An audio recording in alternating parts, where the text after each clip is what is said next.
Welcome to Catholic Answers Live, the program where you participate with your questions about apologetics and evangelization, including the most important theological, spiritual, moral, and social issues facing the world today.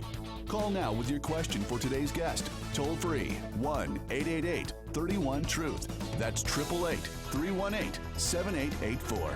Now, from San Diego, Catholic Answers Live. Hey, very blessed Holy Week to you. Thank you so much for joining us here on this Monday of Holy Week. I am Cy Kellett, your host, and we have quite a week lined up for you. I think you'll enjoy the shows this week. Today, especially good. Second hour, Rose Sweet will be in here.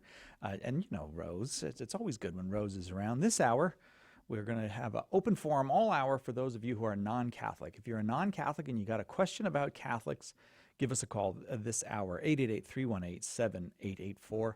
888-318-7884. If it's a tough question, if you feel like you might upset us because of the difficulty of the question, don't even worry about it. We're welcoming all questions from non-Catholics this hour. Our guest this hour is Patrick Madrid. Patrick hosts the popular Patrick Madrid Show mornings on Relevant Radio. He also wrote and hosted several EWTN television series, including Pope Fiction, Search and Rescue, and Where Is That in the Bible? And he's authored or edited upwards of 25 books. Patrick Madrid, thank you again for being with us. Oh, gosh, Cy. Thanks for having me back in on the program. It's always great. Well, you notice I didn't mention any of your books. Usually I try to mention a few of them, but I thought today instead I'll start with a quiz. I'm going to say the name of a book, Okay. and I want you to say I wrote it or I didn't write it. I want to see if you remember which books are yours and which are not. All right. Think you can do it? I'll try. All right. Theology and Sanity. Did not write that. I had to stop. No, I didn't write that. Frank Sheed wrote that. Frank That was one of Sheed- my favorite books. Yeah, I'm surprised. You had to pause to remember whether you had written it or not. I know I've recommended it like a billion times. It's a Yeah. wonderful book. Right. I wish I had written it, but I didn't. Right. Why Be Catholic? I wrote that. You did. You did indeed I write wrote that. that, yeah. How about Crossing the Threshold of Hope? Did not write that. You did not. Do you know the man who did That write was a that? George Weigel book. The no. Biography of Pope John Paul II, wasn't it? No. What's his called? His is called Something of Hope. But that Crossing the Threshold of Hope is Pope John Paul II's book. Oh. He wrote that. I was thinking George Weigel. What was Weigel's book? What is it, Darren? Oh, Darren's going to come in here and tell me. All right. He's going to correct you. Or No. me, one of the two of us. All right. Well, then try to remember who wrote this one. Life Lessons, 50 Things I Learned in My First 50 Years. Patrick Madrid wrote that book. Patrick. you That got much I know. Yes. All right. Okay. True Devotion to Mary. Did you write that one? No, Louis de Montfort wrote that book. That's it. He even has a name, a title before his first name now. Blessed Louis de Montfort. Oh, I thought it was Saint Louis de Montfort. I thought he was Maybe a he's saint. saying. I mean, I can't keep up. You're Yeah. actually you're embarrassing me now because I Oh, I can't feel keep terrible. up with all this detail. No, it's Sorry okay. about that. Witness to Hope was George Weigel's. Darren. There it is. Yeah, that's an it. extraordinary Okay. book, man. That's that, right. Yeah, Weigel's like you, I think. He can he puts out quite a large number of books, and they're all of very high He quality. does, but the difference between George Weigel's books and mine is his are like 1,400 pages long, and mine are like 200 pages long. true. So there's a difference right there. I'm going to name some others of your books. How to Do Apologetics, Pope Fiction, Search and Rescue. Does the Bible really say that? And many, many more. And you can learn about it all at patrickmadrid.com. Patrick, you did really well, though. You remembered which books were yours and which were not. I'm very impressed with That's that. true. I'm doing okay so far. Yeah, and you were. I mean, the Weigel thing, that was close, but you knew. I mean, I'm very impressed. You knew Louis de Montfort, True Devotion to Mary. That's a very good book, very important book. Yeah, and then Father, what's his name? Is it McGivney that took he wrote a book called 33 Days Till Morning Glory, where he kind of. No, that's Father. Oh gosh, if you hadn't asked me, I could have told you. Yeah, of course. Now It's- Darren's it'll typed. come to me. I can picture the cover of the book. No, that's a very good book. Yeah. In preparation for the Marian consecration. Right, and Louis de Montfort was the one who Michael Gately. Okay. Gately, there I we don't go. know. McGivney is probably a heretic or something. I don't know. Father McGivney started the Knights of Columbus. Oh yeah, okay, that's where I got Yes. confused. If He's you a are- big name, yeah, but he in a is. different way. He is indeed. If you have a question about the Catholic faith, but you are not a Catholic, and you'd like to know something about what Catholics believe, why Catholics believe that, what we Catholics do, or why we do those things, we are more than happy to take your call. Patrick Madrid, you probably couldn't get a better day to come with your question either, because Patrick has been doing this a long time and will be able to help you. Whether your question is a tough one or an easy one, 888-318-7884, the number. If you prefer the spelled version, 888-31-TRUTH. Calls already coming in. Patrick, I don't know, do you want to go to calls or? Yes, Shall please. we? Yep. Please, sir. May I have some more? All right. We'll go to Chris in New Bedford, Massachusetts, listening on 88.5. Chris, you are on with Patrick Madrid. Your question, please. Good evening, sir. I was wondering, does God eventually forgive those who have been condemned to hell? Short answer, no. He does not. Once we leave this life and we pass from time into eternity, the opportunity for grace and forgiveness, repentance, that ends. And once we enter into eternity, our decision is irrevocable, either for God or against God. So when a soul leaves this life in the state of grace, henceforth and forever, that soul will be happy with God in heaven, maybe with a little time in purgatory first to purify. But sadly, when somebody leaves this life in the state of mortal sin, a willful rejection of God's grace, that's what Jesus referred to when he talked about the unforgivable sin. So if somebody ends his life in that state of mortal sin, then no, he won't be forgiven in the life to come because it's too late for that. Now it's mercy in this life, but at that point it's justice, and he will receive what he deserves at that point. Chris? So my question also is like, but is that a loving, caring God? Because if, say, there are people that have achieved enlightenment that get to pass on with God and at the end of time, get to travel them, with him for the rest of the time in bliss. How does that reflect on God to leave the other humans behind just because they did not repent for sin, only for the simple fact is that they're human, or they didn't have it in them to repent at the time? Right. Do you understand what I'm well, saying? keep in mind, I think the answer is found in the incarnation. Keep in mind, Jesus is human also. He's true God and true man. And Jesus specifically says in Mark chapter 16, now I don't know if you're a believer or not, but assuming that you at least recognize the Bible as authoritative, Jesus said, whoever believes and is baptized will be saved, but whoever does not believe will be condemned. And he's very clear on this issue whenever the question comes up about leaving this life in the state of serious sin. Jesus pronounces that that's it, the opportunity for grace is over. So, and it has more to do, really, with the nature of time that we exist in now and the way eternity is permanent in a way that we don't really experience here, because we can change our minds, we can repent, we can come back, we can sin again.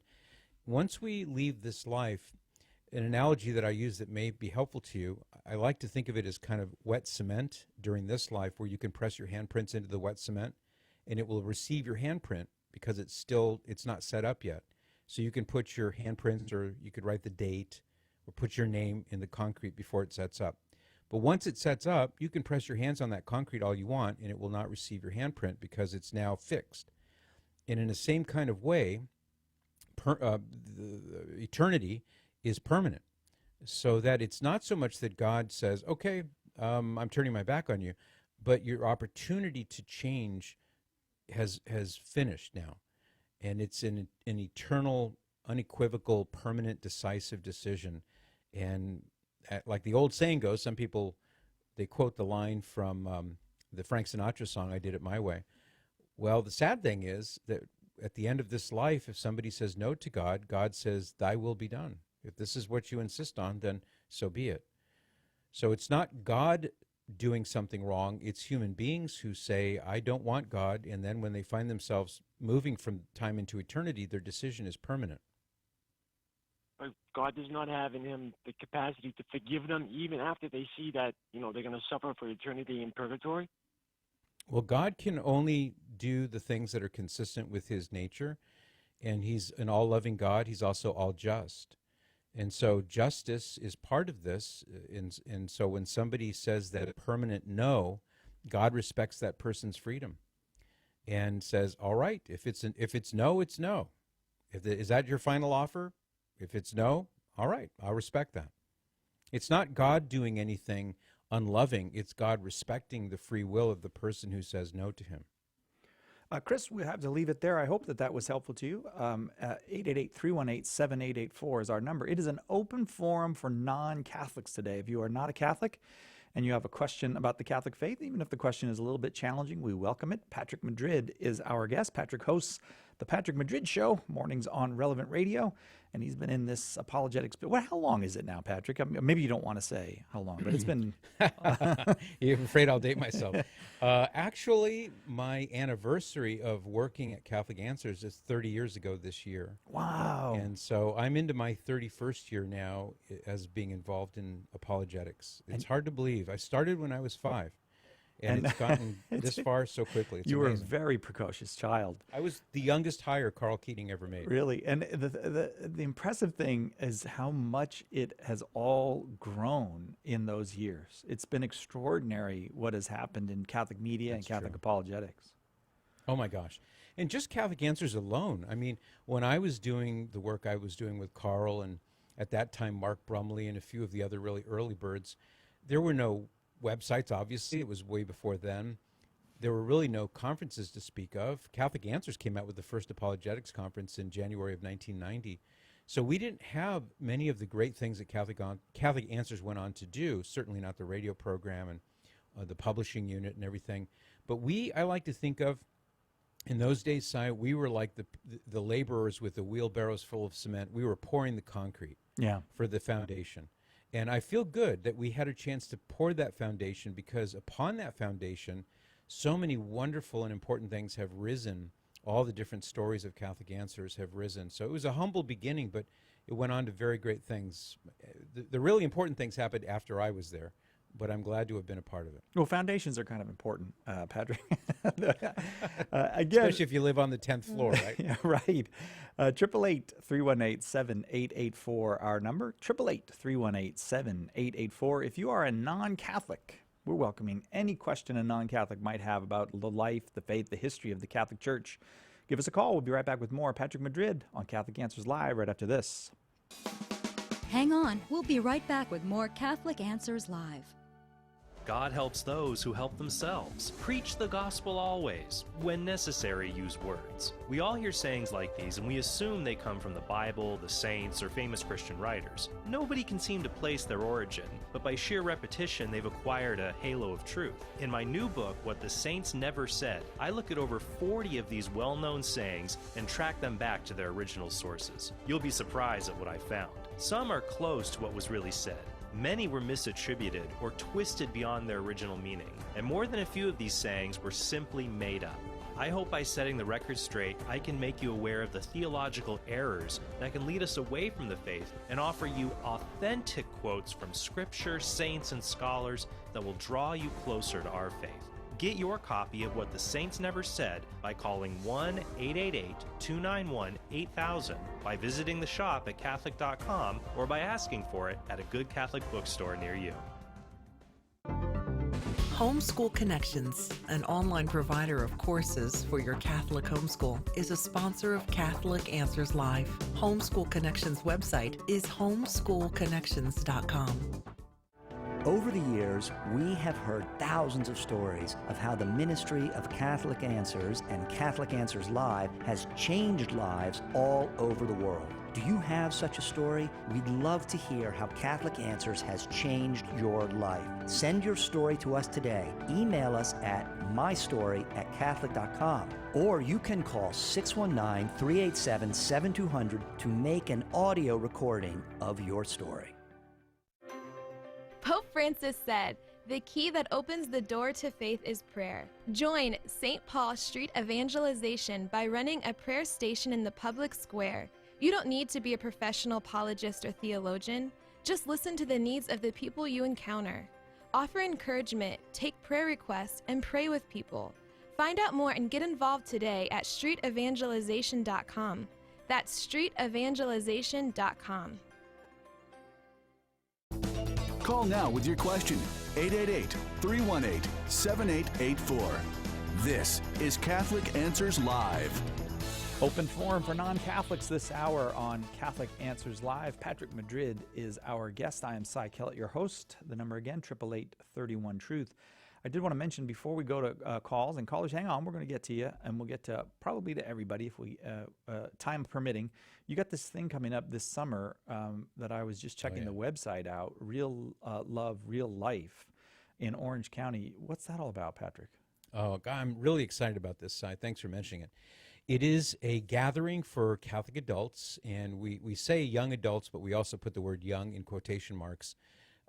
If you want to come to a weekend event where you're going to get fed intellectually, spiritually, socially, there will be humor. Patrick Coffin will be there to do some magic and give a talk. We'll have concerts. We'll have a lot of things. It's all spelled out at reallovereallife.com. I know there are many people who are still searching for a good Catholic husband or wife. This is a perfect opportunity to meet like-minded people who are also on the same journey. It's for Catholic singles and Catholic marrieds. There will be a variety of people there. But the main thing is it's going to be an event unlike any other that I've seen before, where we'll pull together this whole experience for the body, the mind, and the soul to help really propel Catholics in a stronger, more vibrant direction of their faith. And as you mentioned, all of it is spelled out at reallovereallife.com. And it will be in Anaheim. It's going to be at the Anaheim Embassy Suites the weekend of August the 3rd through the 5th. It's an all-inclusive event, so everything that we're doing there is all included as part of that. There's a video. You can watch the video. You can share it with your friends, let them know. But I'm very excited about this. Bishop James Wall, who is the Bishop of Gallup, New Mexico, a wonderful preacher and teacher, he will be among the people who will be speaking there. I'll be there. Patrick Coffin, Jackie Francois will be there. We have too many things for me to go into in detail now, Si, but everything is available for them to see, for everyone to take a look at reallovereallife.com. Yeah, nothing else to do there in Anaheim, though. It's kind of a dull spot. Yeah, if people want to make a longer weekend, they could take in Disneyland. We will be having optional surfing lessons and Christ some fun Cathedral is stuff. worth going over to see too. You can't go inside of it right now, but the Cathedral of the Diocese of Orange is worth seeing, worth going over to see that campus. And that's a hop, skip, and a jump away from this venue. Which is now also called an Uber. It's the same as a That's true. hop, skip, and a jump. That's true. Let's go to Allison in Tulsa, Oklahoma. Allison, it is an open forum for non-Catholics. You are talking to Patrick Madrid. Your question, please. Allison? Oh, yes. Okay. I was calling, and I was hoping you could explain dogma to me and kind of I was also wondering about the different Marys, and if you could give me a brief explanation, like if you believe that how many Marys that they talk about in the Bible. And, do you mean the biblical figures named Mary in the Gospels? Yes, like not only the sisters Mary, but the other Marys. Mary Magdalene? Yeah, I can do that. Okay, let's start with dogma, if we can. Okay, right. Yeah, dogma is, in Catholic parlance, the word dogma refers to a doctrine that has been formally defined by the Church. Most typically, that would be done in the form of an ecumenical council, and sometimes, rarely, but sometimes it's done by a pope who's defining a dogma. We call it ex cathedra. That's from Matthew chapter 23, where Jesus, referring to the scribes and Pharisees, he says that that the apostles must not follow their example, but do what they say, because they have taken their seat on the chair, the cathedros of Moses. So the term ex cathedra in Latin refers to that passage in Matthew chapter 23, referring to the chair that symbolizes authority, both in the Old Testament and in the New Testament. So a dogma, again, is a proclamation that a doctrine has been formally defined so that there's no ambiguity, no opportunity for error or confusion. Now, in the Greek, the word dogma, it simply means a decree. And this is a term that you see even in ancient Greek, well before the time of the New Testament. And so in passages where the word dogma appears, so for example in Acts chapter 16, verse 1 and forward, we see reference to the dogma, the teachings of the Church. And that term kind of passed into Catholic usage to refer specifically to doctrines that have been formally declared. And one final point. A doctrine is true, let's say the doctrine of the Trinity, true from the word go, it's always been true, But it wasn't until the year 325 at the Ecumenical Council of Nicaea, the first Council of Nicaea, that it was defined as a dogma by the council. So it doesn't mean that it's somehow more true or more important. It just means that it's been formalized. Does that make sense? That, because, if it is called or considered a dogma, then you must accept that and it can never be taken away. Right. It's part of the deposit of faith. It's part of the revealed truth that God has given us. And the thing is about a dogma is that prior to a kind of defined teaching that the church might give, there could be some, latitude perhaps, that maybe one opinion or one understanding of this is correct and the other is incorrect. But take, for example, the Arian heresy that beset the church in the 3rd century and into the 4th century. That's why that Council of Nicaea was convened. It was a way to deal with that because people were wondering, is Jesus really God? Is he like a super being? Is he a man only? Is he God and man? What is he exactly? The Arians were saying that Jesus was not truly God. And so the council convened to make sure that it was really clear so that there would be no ambiguity. In fact, it actually settled upon a single term, homoousios, which means of the same substance. And the Arians, they were trying to promote a term very similar to that called homoiousios, which means of similar substance, to say that Jesus was not really truly God, homoousios, but he was similar to God, homoiousios. And you can see it pivoted on a single vowel. So that's how seriously the early church and the church even today takes this kind of thing. Allison, thanks. Patrick, how about the different Marys in the New Testament? Yes. Well, the main Marys that we see, for example, in John chapter 19 at the foot of the cross, would be certainly, first of all, the Blessed Virgin Mary, the mother of Jesus. Also, she seems to have had a close kinswoman, could have been a sister, could have been a cousin, could have been a niece, could have been an aunt. Her name also was Mary, and she's designated as Mary, the wife of Clopas or Cleophas or Alphaeus. His name went by different spellings, and she was the mother of James and Joseph, who are mentioned in Matthew chapter 13 as brothers of the Lord. So she would have been perhaps the Lord's aunt or perhaps his cousin or some such relationship. And then also we see Mary Magdalene, and Mary was the woman that we read about in Scripture. In fact, we just had the reading of the woman who washed the feet of Jesus with her tears and anointed his feet with spikenard and dried his feet with her hair. She too was at the foot of the cross. We can see all of them mentioned in John chapter 19. Allison, again, I'll say thanks very much for that call. I'm going to keep moving, though, because there's lots of people who want to talk to Patrick. It's an open forum for non-Catholics on Catholic Answers Live today. If you have a question about us Catholics, all questions are welcome as long as you're not Catholic. Today we go to Kevin in Auburn, New York. Kevin, you are on with Patrick Madrid. Your question, please. Hi there. Hi. Can you hear me all right? We can, yeah. Okay. So I was raised in the Catholic Church, baptized, went through First Communion, and then I was born again and was baptized by immersion, and that's the faith I carry on. So what does the Catholic Church think of my conversion and my belief now? All right, Kevin, Patrick Madrid here. First of all, we hope and pray that the day will come when you will come back to the Catholic Church. And I begin by offering you that invitation. I don't know if anyone's ever invited you to come home, but let me be the first if not. The Catholic Church does not say that you have been excommunicated. That's a canonical penalty that's reserved for certain canonical crimes or delicts, as they're called in canon law.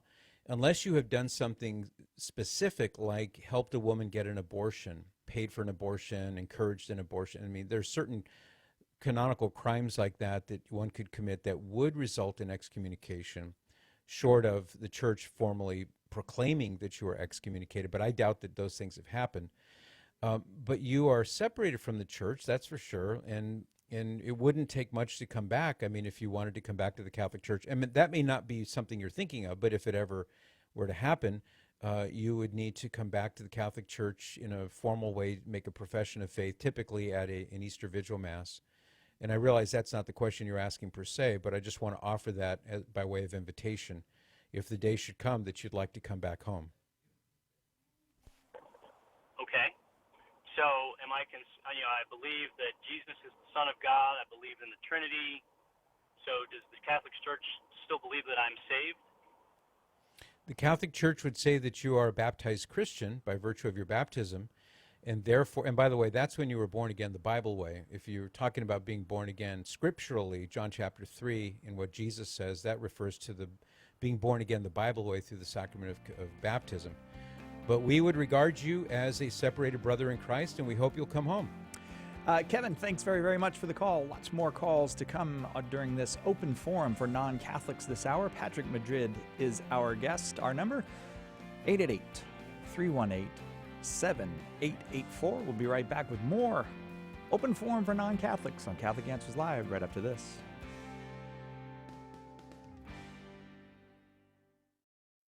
Catholic Answers Live. What's stopping you from becoming a Catholic? Why can't women become priests? I don't understand why I have to earn salvation. How is it possible that God created everything? Why do I need to confess my sins to a priest? Why is the Catholic Church so unwilling to The Catholic Church is too rich. Catholics worship Mary and are As far as I'm concerned, all religions are equal. You are called to communion with Dr. David Anders. Tonight, 11 p.m. Eastern on the EWTN Global Catholic Radio Network.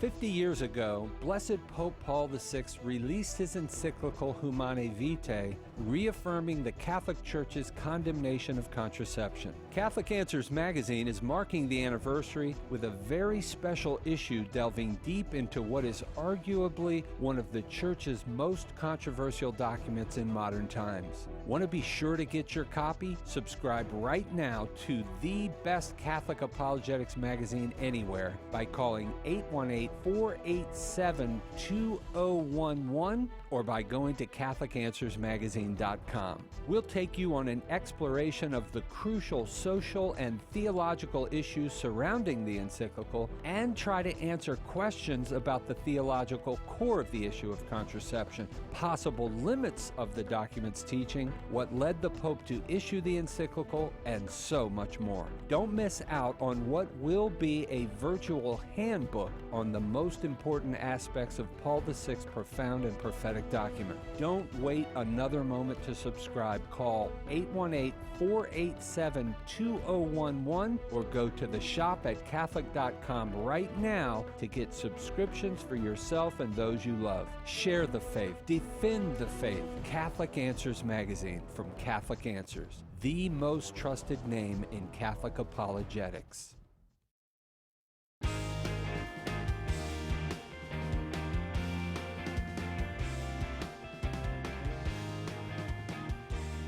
Welcome back to Catholic Answers Live, open forum for non-Catholics.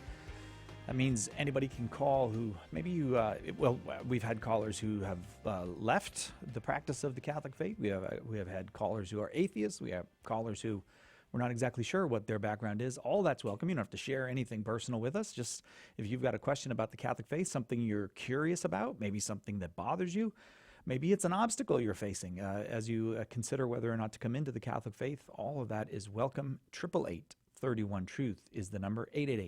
888-318-7884. Our guest this hour is Patrick Madrid. Long time in this. Actually, I feel bad now. I keep saying long time. It's making it sound like you're an old man. But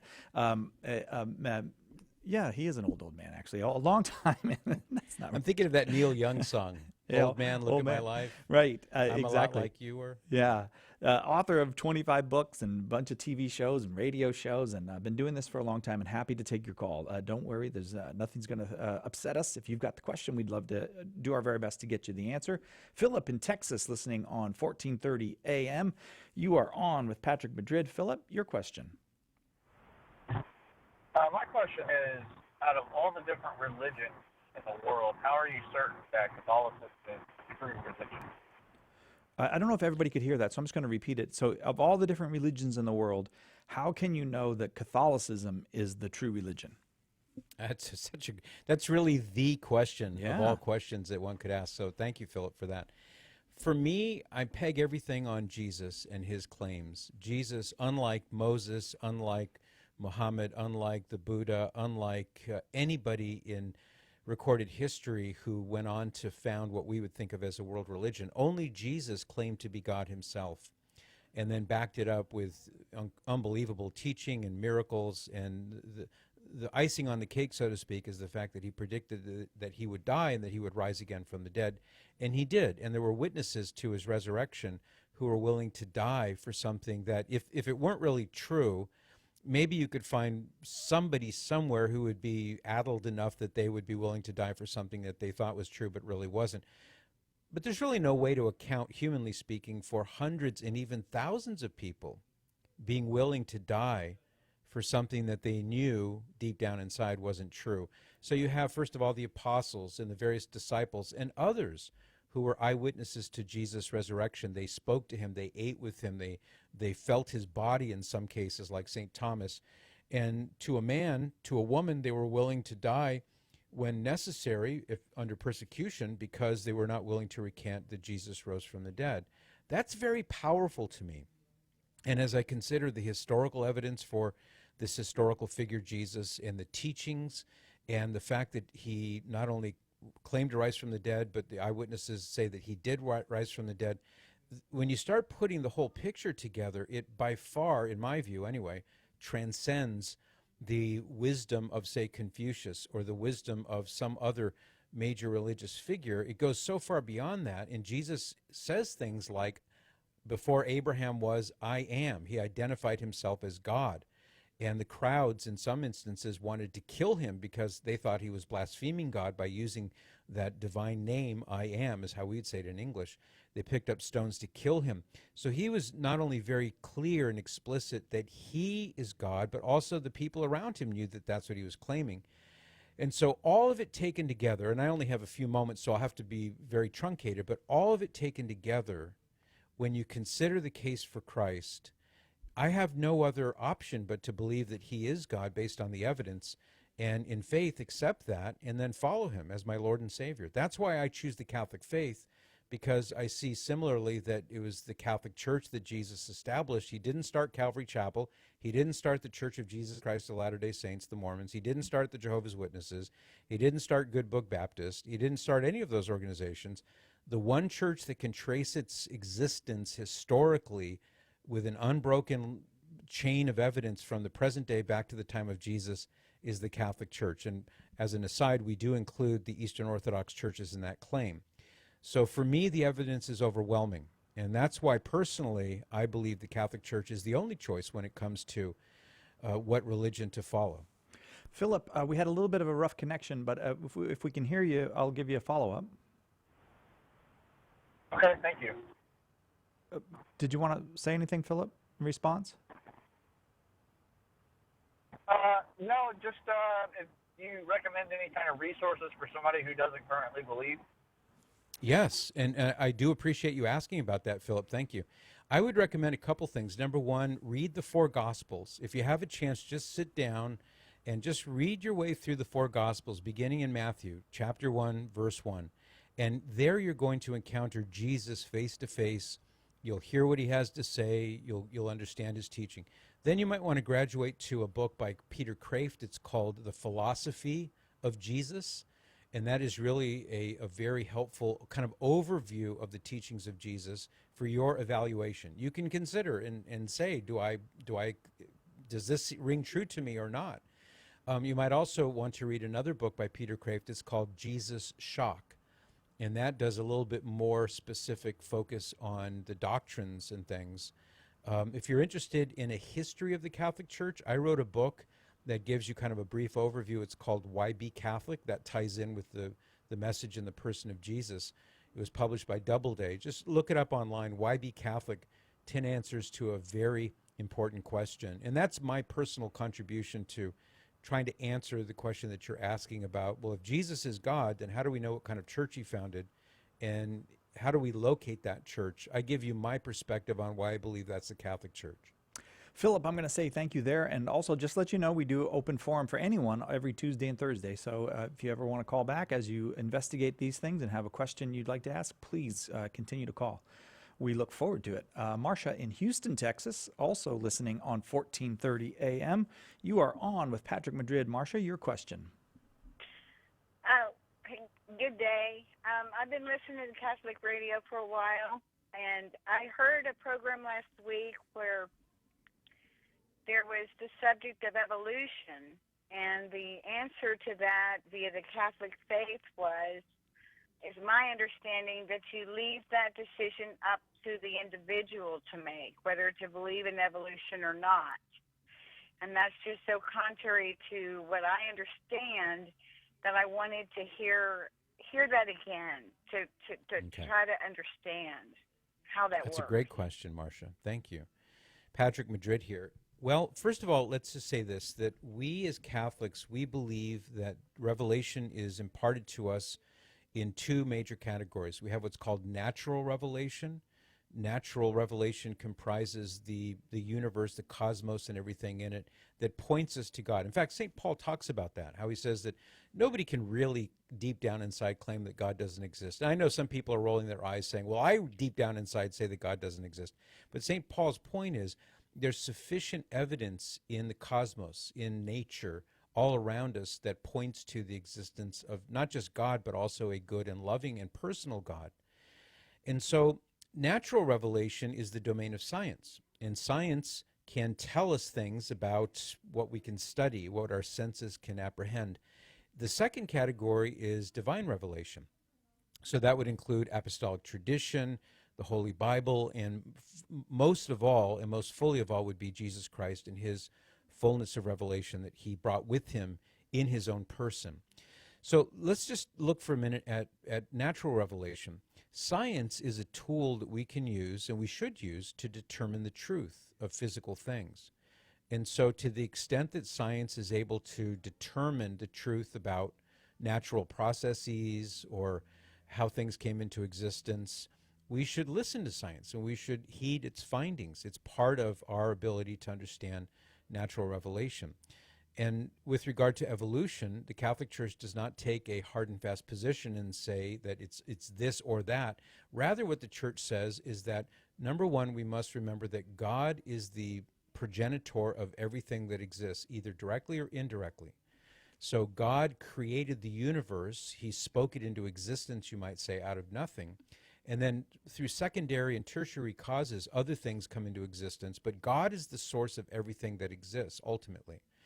And the Catholic Church is really clear that at a certain point in history, and we don't know, it seems that science can give us a lot of information on this, but we don't know with exactitude how long ago exactly this all started. But at a certain point, God created our first parents, Adam and Eve. They were real historical characters. They really did live. They really did have a fall in which they sinned against God. And we do hold that, and the Catholic Church emphasizes that we must hold that to be true. But at the same time, the Church says that there is freedom to understand the Bible, in Genesis chapters 1 and 2, for example, that talk about the creation. We have latitude. We have freedom to understand that in maybe a more literal way or a more allegorical way. But the main thing is that God is the source of everything. Adam and Eve were real people, and everything follows from that. And then as we sit back and see what science can tell us, we also have a kind of corrective so that we don't wind up accepting an idea or a theory or something that may be at variance with revealed truth. We continue searching for ways to reconcile faith and reason, as John Paul II put it. Marcia? Uh-huh. Does that help you? Well, it's pretty much what I heard the other day. So it does clarify that. It puts my mind at rest because okay, that is what I heard. So okay. I will still mull that over. But I do love your program, and it gives me great inspiration, and you have such grace with each and every person y'all talk to. So thank you so much. Thank you, Oh, Marcia, that's very, very kind. That means a lot, more than I can tell you. Thank you so much, and please feel free to call again anytime. We do appreciate it. We do have to take a break, however. We'll be right back with more Patrick Madrid and Open Forum for Non-Catholics on Catholic Answers Live. This is Bishop Robert Baer, and you're listening to Catholic Answers Live. Catholic Answers is doing it again. We're holding our 5th annual Apologetics Conference this September in beautiful San Diego, California, and we'd like to see you there. We've had a wonderful time going home all enthused. Every time we come here, it's just an incredible experience. Normally, you'd have to root through a dozen different books to get half the stuff I've learned here. These guys are so amazing. I always get so much, learn so much. I've already signed up for next year. Join us this September 27th to the 30th for a lively and inspiring conference with an all-star lineup of speakers guaranteed to jumpstart your faith. All of your favorite Catholic Answers apologists and special keynote speaker Raymond Leo Cardinal Burke. I enjoy the atmosphere and the friendliness of the people, and I'm having a great time. I love it. I love it. I'm so glad I came here. I've just learned so much. You know, I've been a Catholic all my life. It's just been so wonderful. I love it. I want to come back every year. Interested in visiting Catholic Answers? If you live in or plan to visit beautiful Southern California, we'd love to have you come by for a tour. You can meet our apologists and staff, visit our chapel, and watch the broadcast of Catholic Answers Live. To arrange a tour, call us at 619-387-7200 or email us at visit@catholic.com. Hi, this is Trent Horn, and you've probably heard me explain Catholicism to non-Catholic callers on the radio or engage opponents in formal public debates. I've always hoped these interactions would show people how to graciously defend and share our faith. But they're not enough. That's why I've created a weekly podcast that will help Catholics answer the toughest objections against our faith. Every episode of the Council of Trent will provide listeners with a conversation roadmap that will help them share their faith with anyone. Keep in mind that I hate boring lectures. These podcasts will contain entertaining, informative, and practical explanations of the faith, as well as interviews with the best Catholic writers and speakers in the world today. Visit TrentHornPodcast.com today to find out how you can subscribe to my new podcast. That's TrentHornPodcast.com. Call now with your question. 888-318-7884. This is Catholic Answers Live. Welcome back to Catholic Answers Live. Patrick Madrid is our guest this hour. Next hour, Rose Sweet will be here. We're going to talk about divorce and annulment and the myths that many Catholics hold about divorce and annulment. That'll be next hour. This hour, we're taking your calls if you're not Catholic and you got a question about the Catholic faith. It's an open forum for non-Catholics. We'll go now to Bruce in Bloomington, Illinois, listening on Spirit Catholic Radio. Bruce, your question for Patrick Madrid. Yes, thank you. I'm a member of the Church of Jesus Christ of Latter-day Saints, or Mormon Church. I have a lot of Catholic friends. I enjoy listening to Catholic radio and have learned a lot about what the Catholics believe, which is very close in many ways to what the Mormons believe. My question is about sexual activity outside of marriage. The university I went to, Brigham Young University, a Mormon school, about 30,000 kids, has an honor code that requires that students, staff, faculty sign up to agree to not drink and smoke and use drugs and be dishonest and not have sexual activity outside of legal marriage. And so one of the things last week that I was doing is I was looking for other universities that might have a similar kind of a behavior code. And I was having a hard time finding them. I did not find something like that at Notre Dame, for instance. It didn't clearly address that. I did find a research paper that was done by a graduate student that found that hookups, meaning sexual activity, she defined them as sexual activity outside of marriage that's very brief, non-committal kind of a thing, was on par at Notre Dame with other state universities, for instance. And so, Bruce, is so the question for Patrick is? The question is, how does the Catholic Church look at sexual activity outside of marriage? Is it a big thing? Is it not so big? Okay, Patrick? Yeah, I understand the question, Bruce. Thank you. Yes, I mean, going straight from the teachings of Jesus, the ideal of chastity is what the Church teaches, and even looking at a woman with lust in your heart is, as Jesus said, tantamount to committing adultery with her. So the Catholic Church is clear that sexual activity outside of marriage is not permitted, and all people are called to chastity, both unmarried and married. And in marriage, there is a chastity also that would preclude things like hedonism and lust and that sort of thing. But before marriage, the Church teaches no sexual activity. Now, there is a problem that I'd like to identify, Bruce, and that is that there are countless quote-unquote Catholic institutions that, for a variety of reasons, pay no attention to what the Catholic Church actually teaches. They flout the teachings of the Church, the teachings of the Holy Bible, and they do so at their own spiritual peril, but they do so. And many of them, I think, have sort of bowed to the pressures of the world and have accepted and made policies that conform more or less with a kind of general view in the world that sexual activity with whomever you want, whenever you want, however you want is okay. And that's deeply unfortunate because it scandalizes people like you. It scandalizes people who are, scandalizes in general, but someone like yourself, Bruce, you're a Latter-day Saint, and you're looking at the Catholic Church and wondering, well, what does it teach? And when you see, on the one hand, the Church's teachings about sexual ethics being very clear, but on the other hand, you see actual Catholics, including institutions that call themselves Catholic, who don't live up to that. That's what sets up the scandal and the confusion. And I want to add one little proviso here. I'm not saying that Catholics are perfect. We're far from perfect. We are sinners. And Catholics routinely fall into, not all Catholics, and maybe not even most Catholics, but some Catholics fall into sexual sin on a regular basis. That's why we have a sacrament of confession. So we can pick ourselves up. Really, God's the one who does that. And he dusts us off, and he gets us back in the right direction again with his grace. So by my comments, I'm not like pointing a finger out there and saying, look at all those terrible sinners. What I'm saying is that the truth upholds the ideal that Jesus Christ calls us to. And for whatever reason, individual Catholics, we're all sinners, individual Catholics fall short of that goal. So I hope you see that kind of balance between the Church's teaching versus, in any given case, how well or how poorly any Catholic may live up to that teaching. Does that make sense? It does. I was disappointed at the level, if the research paper is right, of the students at Notre Dame. Are there other Catholic institutions that come closer to the goal? Yes, there are. Thankfully, there are.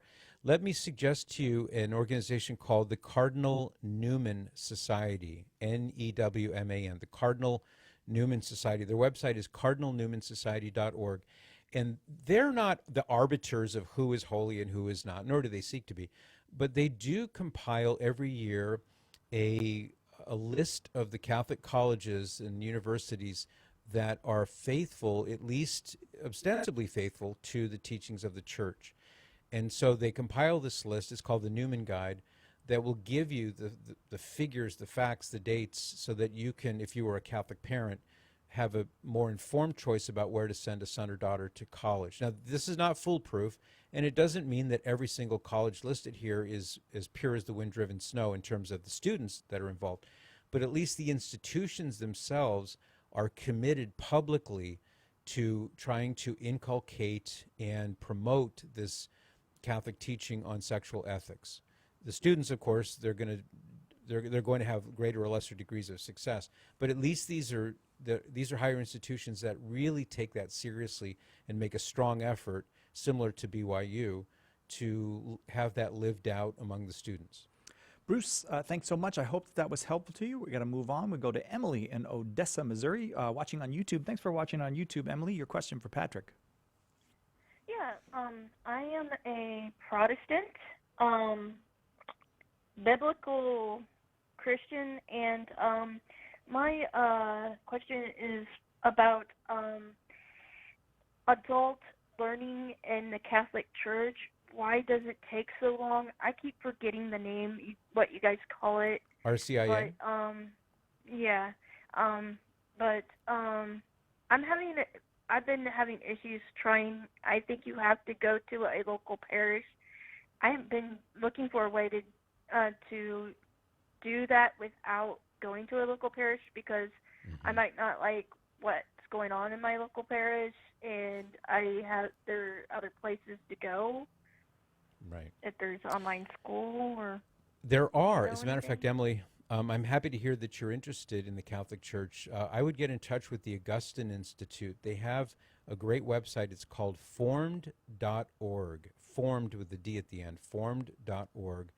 And this is a website that caters to people just like yourself who are interested in knowing what it takes, doctrinally speaking, to become a Catholic. And there are videos and written resources there. I would strongly encourage you to take a look at that. Also, the Augustine Institute has a great program called Symbolon, from the Greek word symbolon, which refers to the creed, what it is that Catholics believe. And it's a DVD-based series that goes through all the major things. And you could study that either with a group or you could study it on your own. Unfortunately, some parishes, the RCIA program, that stands for Rite of Christian Initiation of Adults. That's just a fancy term for the inquiry classes that people go through on their way into the Catholic Church. And it's a good thing, actually. Sometimes they're not as good as they could be. Other parishes have really good programs. So some of these supplemental programs like formed.org and also the Symbolon series can be very useful. But I want to mention one thing. The Catholic Church is wise to have a course of formation before entering into the Catholic Church in a way similar to if you were going to get married. You would probably want to get to know that guy for a while. You'd probably want to maybe spend 6 months or a year, maybe more in some cases, to really get to know him, get to know his family. What are his opinions about handling money and raising children and all kinds of other things before you take that decisive step until death do us part. And in the same kind of way, the Catholic Church wants to make very sure that catechumens, people, men and women who are coming into the church, are carefully catechized so that they understand the teachings of the church and they're prepared for it, as opposed to just sort of hurling them into it without any real preparation. There's a lot of wisdom in that process of careful preparation leading up to their entrance into the church. Emily, your response? I was wanting him to form.org, if he could spell that for me. Sure. It's formed, FORMED.org. So as if you went to school and got formed intellectually, formed.org. And the other resource that's also available from the St. Augustine Institute is called Symbolon, SYMBOLON, and that's a Greek term. It refers to the creed, what we believe as Catholics. That too is a very helpful resource, as well as, dare I say it, the Catholic Answers website, Catholic.com. How can we leave that out? Dare say it, Patrick. Dare. Emily, you know what? I'm thinking I should probably send you a book, Trent Horn's book, Why We're Catholic. If you'd like that book, hang on the line. We'll get your address and we'll send you that book out as well. Sure. Emily, thanks very much for the call. Patrick, the hours go so quickly when you're on. It's a shocker. I think we probably got time, if we go quick, to get one more question. You want to give it a try? Sure. All right. Sure, let's do it. Brandon in Illinois, listening on 88.5. Brandon, I'm really sorry for this, but we're short of time. So your question quickly for Patrick? Yeah, my question is, what is a Catholic, I'm Mormon, but what does the Catholic Church believe as far as personal revelation? Do you mean personal revelation since the time of the closing of the canon of the New Testament? Is that what you mean? Yeah. As far as Mormon, we believe that we can pray, like if we have a problem, we can pray and receive personal guidance. I'll have to interrupt you to give an answer. We don't believe in the same thing. We believe that God does guide and instruct us, and He can give private revelation, but it would not be binding on the church as such. So if you pray to the Lord for guidance, we believe that God will give you that guidance, but it wouldn't rise to the level of divine revelation like the Bible. Brandon, thanks so much. You really did go quickly there. I appreciate it. Patrick Madrid, the website for the event this summer in Anaheim is reallovereallife.com. Is that correct? That's right. reallovereallife.com. Everyone's invited. Take it out or check it out. And if you want to know more about Patrick Madrid, just go to patrickmadrid.com and all kinds of good stuff there. Patrick, thank you very much again for another great hour. Thank you, Cy. God bless you. And you as well. Next up, Rose Sweet's going to be here. Rose is going to talk about myths that we Catholics hold about divorce and annulment. If you have questions about divorce and annulment, Rose is the person to ask. 888-31-TRUTH is our number. We'll continue with more on Catholic Answers Live right after this.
Welcome to Catholic Answers Live, the program where you participate with your questions about apologetics and evangelization, including the most important theological, spiritual, moral, and social issues facing the world today.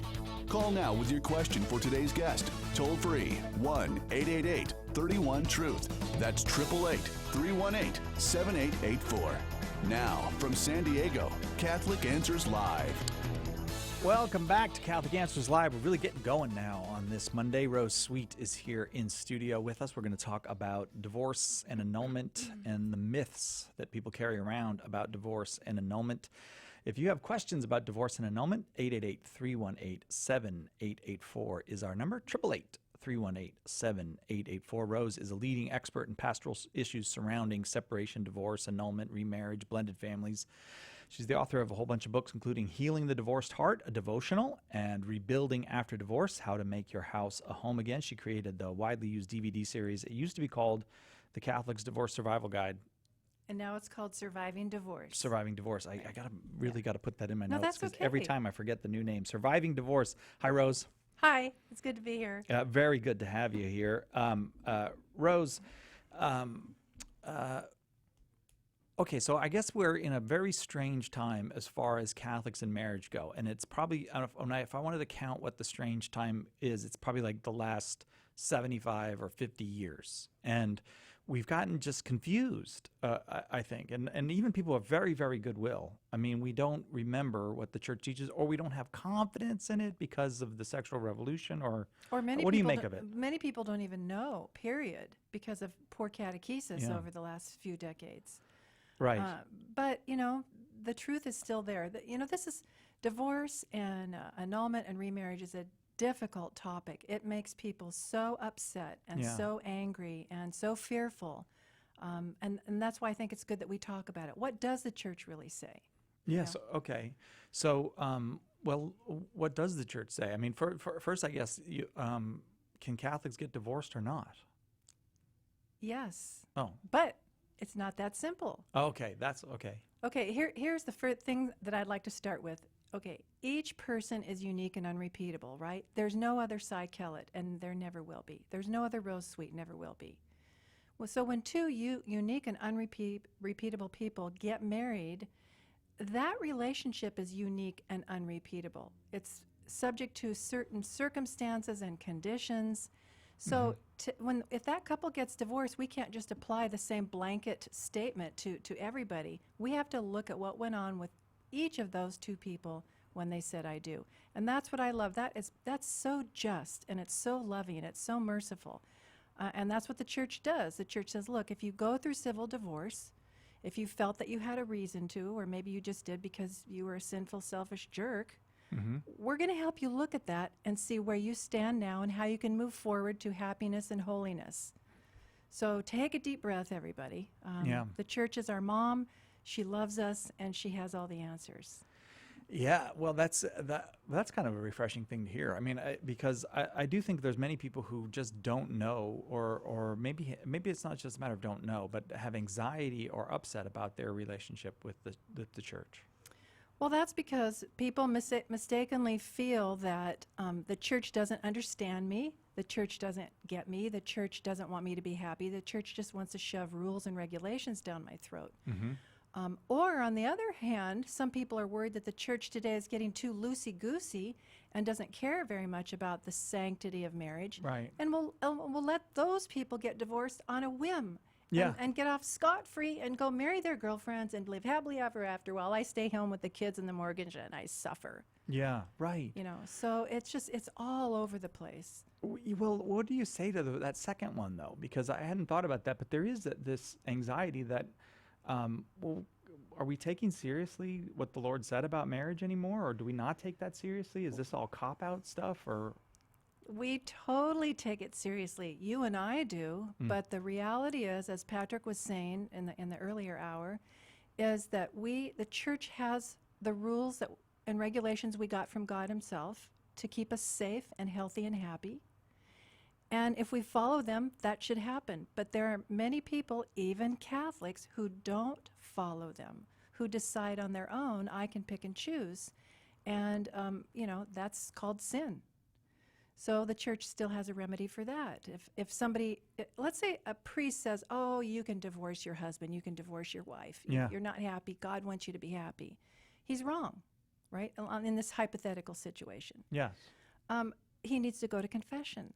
He needs to be educated and enlightened and encouraged. Yeah. And so do the people. So it's never the end of the story. If there's a misuse or a misunderstanding or a sin against marriage, it's not the end. And that's the beautiful thing about our truth. Yeah. We have mercy and reconciliation and restoration and redemption. We have hope. Mm-hmm. We have Catholic answers to your problems.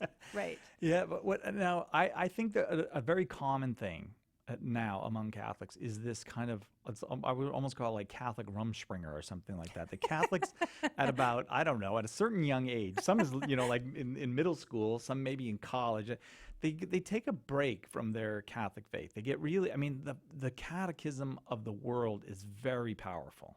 And so they go with the catechism of the world, and and then later they become serious Catholics.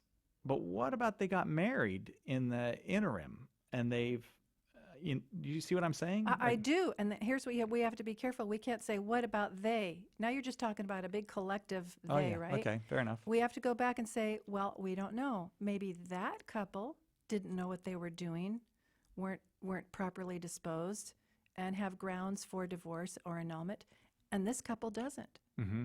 And each one requires a different special look at their situations and accompaniment and Catholic answers. Mm-hmm. So, but the bottom line is, we're all confused, we're all messed up, we're all imperfect, we're trying to do the best we can. The church is not letting anybody off the hook. Maybe a priest or a nun or a lay person over there is, but not the Catholic Church that's been around for 2,000 years, who upholds the beauty and the dignity of the sacrament of marriage. Yeah, it's remarkably consistent on that. There really is there's not even much dissent about that. No. There's different people, well, communion for this one, but that's very marginal. The core of it is marriage is sacred. Marriage is a sacrament. That's marriage exactly is permanent. right. That's and that exactly doesn't right. change. That's exactly right. We've got a lot of calls. Do you want to try to get one before the break? Shall we try to talk to somebody before the break? Okay, Rose? let's do it. All right, Rose Sweet is our guest. We're talking about divorce and annulment myths. 888-31-TRUTH is our number. We go now to Dave in North Dakota listening on 1320 AM. Dave, your question for Rose. Yes, I'm just wondering if any Protestant marriage is considered valid because they aren't sacraments. I love that question, Dave. Here's the thing about marriage. It has two parts. Number one, it can be valid and not sacramental. And number two, it can be valid and sacramental. And let me explain. Baptism is the only way that we can receive a sacrament. So if you have two validly baptized Christians, they don't even have to be Catholic, validly baptized Christians, they can enter into a valid marriage that is also sacramental, that they also get those extra special graces that come with the sacrament. If one of the persons is baptized and the other one isn't, they can have a valid marriage, but they don't get the sacramental graces. The church would still recognize their marriage as valid, but not as a sacrament. Does that make sense? Yes, it does. Then the question of divorce comes in there. Are they? Is it possible for them to be properly informed and educated, entering into this marriage in a valid sense? Yeah. Okay. And again, we're talking hypothetical, but let's take two non-baptized people. Let's take two atheists who went to Las Vegas and got married in front of an Elvis impersonator. They don't even believe in God.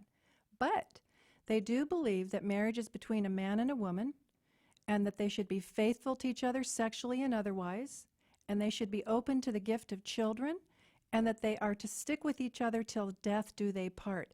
That's the Catholic understanding of authentic marriage that we got from Jesus Christ, from God himself. So if they understand marriage as thus and intend it and are able to live that out, the church says valid marriage. Mm-hmm. And they have some grace, God graces them because he loves them, but they don't get the extra special graces that come with the sacrament that only comes when both are baptized. Does that make sense? Yes, it does. That's very helpful. Good. Well, thanks, Dave. Appreciate it. Again, our number 888-31-TRUTH. We're talking divorce and annulment and the myths thereof. How do you know it's an Elvis impersonator? That could be really Elvis. You know, he could Or- have gone to Vegas and... Could be a transgender Elvis. Do they have that now? I'm sure they do. I imagine they got everything in Vegas. We better I take a know. break before we go too far, Rose. We'll be right back after this on Catholic Answers Live. Hello, my friends. This is Christopher Check, president of Catholic Answers. Are you looking for a Catholic speaker to come fire up your conference or parish event? Or maybe give your high school or college students some hands-on training in apologetics? Catholic Answers has a team of first-rate speakers ready to hop in the car or board a plane to come speak to your group. To book a speaker, visit CatholicAnswersSpeakers.com. That's CatholicAnswersSpeakers.com. We look forward to seeing you. God helps those who help themselves. Preach the gospel always. When necessary, use words. We all hear sayings like these, and we assume they come from the Bible, the saints, or famous Christian writers. Nobody can seem to place their origin, but by sheer repetition, they've acquired a halo of truth. In my new book, What the Saints Never Said, I look at over 40 of these well-known sayings and track them back to their original sources. You'll be surprised at what I found. Some are close to what was really said. Many were misattributed or twisted beyond their original meaning, and more than a few of these sayings were simply made up.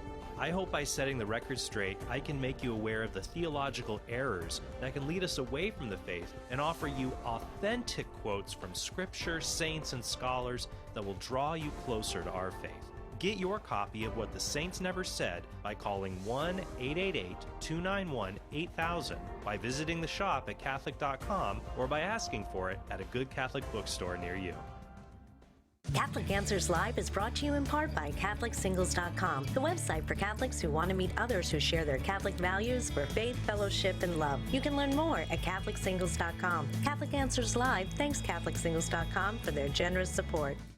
Over the years, we have heard thousands of stories of how the ministry of Catholic Answers and Catholic Answers Live has changed lives all over the world. Do you have such a story? We'd love to hear how Catholic Answers has changed your life. Send your story to us today. Email us at mystory@catholic.com, or you can call 619-387-7200 to make an audio recording of your story. Call now with your question.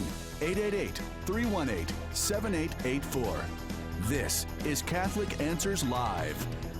Welcome back to Catholic Answers Live, Monday edition, and it is the Monday of Holy Week. So a very blessed Holy Week to you.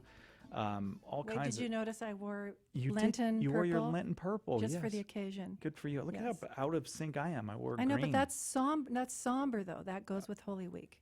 It's, you know why I wear somber colors? Because when I spill food on them, you don't know, you don't notice it as much. That's how much planning I do. Don't tell a lot of But that's a people very nice Lenten purple you have Thank there. you. Thank you. yeah, and quite a week coming up. I mean, all kinds of, there'll be special programming and all that kind of thing. I think people should. I love stick- Holy Week. Yeah. You ever find it difficult though? Like Holy Week, like especially Good Friday. It's a difficult day. If you really allow yourself to enter into it, you got to hold back the tears. Yeah. You know, I know intellectually everything is fine, but when I am faced with the fact that Jesus suffered so much Yeah. for me, Right. Yeah, it gets you. Yeah.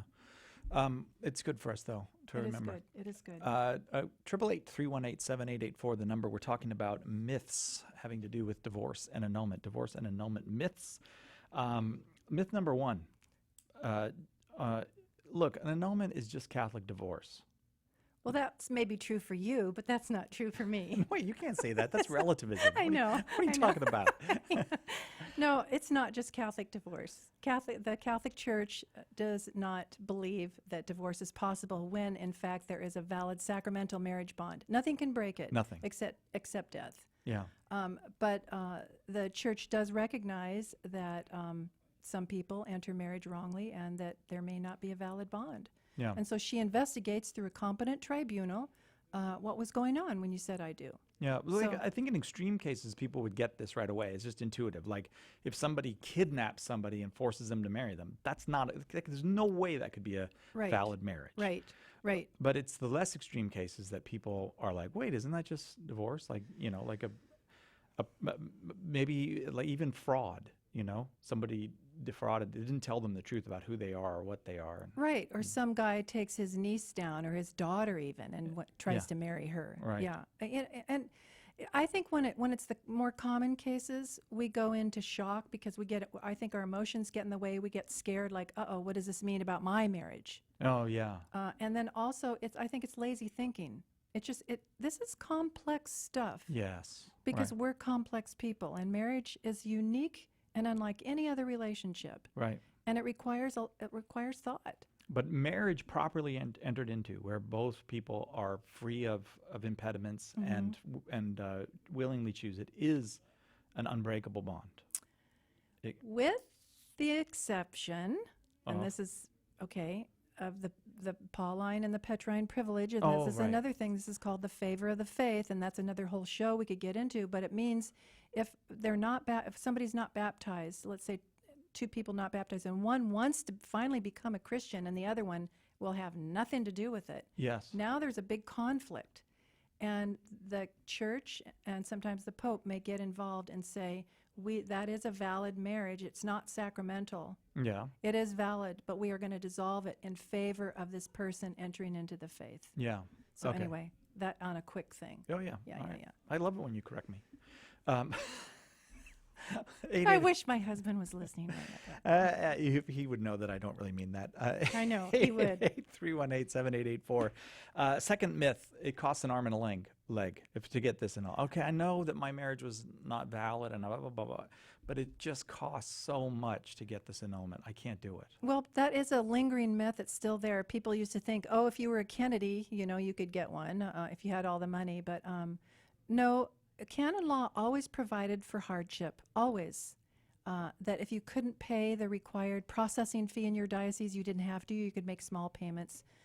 Then in 2015, Pope Francis came out and said worldwide, let's really make this clear to everybody. If they don't have the money, don't charge anymore. Mm-hmm. So sometimes the diocese will still charge a little bit, but there's no reason. Money is not a reason to not seek help with annulment. Whether I'd like to qualify this, whether you are seeking annulment or whether you are trying to defend your marriage bond against a spouse who's trying to get annulment. Either one, that you shouldn't let cost be the thing. Exactly. All right. We'll do some more myths in a little bit, but I want to get to the phones. Donna in Syracuse, Indiana, listening on Redeemer Radio. Donna, you are on with Rose Sweet. Your question. Yes, I have a question. Wondering whether if there are a lot of marriages that are not valid, but they don't know it. Like if you can get a divorce and then seek an annulment, and the church grants an annulment saying that means that marriage was never valid, well, what if that couple had chosen to stay in that marriage? Okay, that's a great question. First of all, the church presumes that every time a man and woman exchange consent or say I do, that there is a valid marriage bond there. And so you don't have to try to prove it or wonder if you have a valid marriage or not. The church assumes you do and, doesn't get involved in that. And people who, let's say it is a Catholic who married outside the church, well, we can know in that simple case that is an invalid marriage bond right away, because when a Catholic marries outside the church, outside the Catholic manor, it's an invalid marriage bond. But he can rectify that. You're right, he can stay in that marriage and rectify the situation, find out what the church really teaches, make that consent in his heart, and rebuild and continue on with God's graces. Okay, Donna? Okay, thank you. All right, thank you very, very much. Let's go to myth number 3. I want to do another myth before we take another call. It's so easy to get an annulment. Come on. It's just ridiculously easy. Well, I know, especially if your uncle is on the tribunal. He's a Catholic priest. He knows the bishop. He can get you the annulment. Is that what people say? No, I've heard that. And I'm like, no, that's not true. Listen. He would have a conflict, wouldn't he? He'd have to assign another judge. Well, technically, maybe yes, but you know how things go. People don't always do the right thing. Yeah, right. So I've been so blessed that I've been allowed to help people in the annulment process, both those who are seeking it and those who are trying to defend their marriage bond, in tribunals all around the country, all different tribunals, different judges, And I can see how different dioceses work. It's pretty interesting. They all follow the same law. Yeah. But there's a little different flavor here and there. It's not easy. Every one of them, every tribunal that I've ever worked with is dedicated to upholding the sanctity of marriage and to following canon law and to rigorously testing everything that's required in taking a look at somebody's marriage. They know this is big stuff. They know it impacts the whole family and the whole culture. And I don't know anybody, and I've been doing this for over 10 years on the annulment thing, where it's just so easy, it's ridiculous. Well, what about the opposite myth, though? Then it's just impossible. You'll never get it. It's impossible to get one of these annulments. Don't bother. Well, I do hear that, especially from, and God love them, because I love our priests, and I pray for them daily, and you guys all should too. They'll look at a marriage that's, a marriage that was maybe 25 years ago, or maybe all the witnesses are dead or something. And the pastor will go, oh, you're remarried. Well, I can see you love each other. You got 2 beautiful kids in our high school. And you're not going to find witnesses. And God knows your heart. And you don't need to go. You're not going to get the annulment. It's going to be too difficult to prove. And I'm like, wait a minute, Father. You're depriving them of learning more about marriage, of being honest about their situation, of going higher, of living according to the church. And there's so many fruits and benefits and joys that come from submitting yourself in obedience to the church. It's pretty mind-blowing. So why deprive people of the opportunity to go higher and to receive more graces? So it's just, we don't want people to get mad or leave or quit putting money in the collection basket. Or take their kids out of the high school. Or take their kids out of the high school, exactly. Let's go to another call and see if we can. Let's go to Margaret in Colorado listening on 1060 AM. Margaret, we're talking about the myths of divorce and annulment with Rose Sweet. Your question for Rose. Hi, Rose. I have a question. If a marriage is sacramental, if the Catholic was baptized, her spouse was blessed a Mormon, they get married in Las Vegas, but then a few months later they have the marriage blessed in the Catholic Church, and they go through the classes and all of that. Is that considered a sacramental marriage, even though one person was not baptized, but he was blessed a Mormon? Okay, blessed a Mormon doesn't mean anything in the Catholic Church. It has to be a valid baptism. And right now, according to the Mormon beliefs, they're not sufficiently consistent with our beliefs, and it is not considered a valid baptism. So they are. Can I just clarify something? Yes. Mormons consider it a valid baptism. You mean the Catholics don't consider Mormon baptism valid? That's correct. Yeah. Okay. Yes. Thank you for clarifying that. Yeah. Okay. So the Mormon who has not yet been validly baptized is a non-Christian, and marries a Catholic outside the church. And yes, that's an invalid marriage bond. But if they go down to the Catholic Church, here's what they have to do: they have to get a dispensation from the bishop to have permission for her, the Catholic, to validly marry the Mormon. And if that is granted, and they go, like you say, they go through all the process, and they don't just have their marriage blessed, they have their marriage convalidated, which means now it's raised to the level of valid in the church. It is not sacramental because only one is validly baptized, but it is valid. And the church recognizes it as a valid marriage. So the one that she posed where they went to Las Vegas. That was the first part. Yeah. Okay. But then they went and got convalidated. Oh, they got. I see. Right. So the Vegas thing, shouldn't have done that. But you that's never the end. Yeah. There's always if you're a Catholic and you married outside the Catholic manor and it's been years, come home. We want you. There's ways of making this right and opening the doors for graces. And several of my friends who are deacons who do this, work with couples on this, say it's much easier than people think to get your marriage convalidated in the Catholic Church. Yeah, I'd like to leave the word blessed out of the picture because technically it's not right. Because we can bless your cat or dog, and I can bless the guys in the sound room, and but you never do, but you could. It's convalidation. Right. Margaret, does that address what you were asking? Well, kind of. I just I don't know if there was any validity or whatever from the bishop. So the priest, he wouldn't have married them unless there was approval from the bishop, correct? That should be correct. Usually, the people who are getting married don't really know about it. It's done in the parish office, and they have a form, and they coordinate with the bishop, and the priest takes care of all that. So you can assume, but if you have any question, go look in the marriage file, because it has been known that they failed to get that dispensation from the bishop, and you got a little problem there.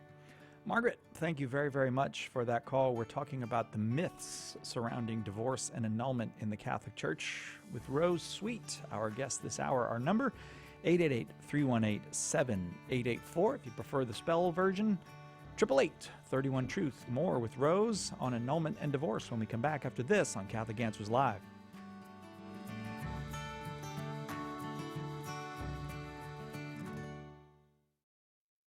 God helps those who help themselves. Preach the gospel always. When necessary, use words. We all hear sayings like these, and we assume they come from the Bible, the saints, or famous Christian writers. Nobody can seem to place their origin, but by sheer repetition, they've acquired a halo of truth. In my new book, What the Saints Never Said, I look at over 40 of these well-known sayings and track them back to their original sources. You'll be surprised at what I found. Some are close to what was really said. Many were misattributed or twisted beyond their original meaning, and more than a few of these sayings were simply made up. I hope by setting the record straight, I can make you aware of the theological errors that can lead us away from the faith and offer you authentic quotes from Scripture, saints, and scholars that will draw you closer to our faith. Get your copy of What the Saints Never Said by calling 1-888-291-8000, by visiting the shop at Catholic.com, or by asking for it at a good Catholic bookstore near you. Catholic Answers is doing it again. We're holding our 5th annual Apologetics Conference this September in beautiful San Diego, California, and we'd like to see you there. We've had a wonderful time going home all enthused. Every time we come here, it's just an incredible experience. Normally, you'd have to root through a dozen different books to get half the stuff I've learned here. These guys are so amazing. I always get so much, learn so much. I've already signed up for next year.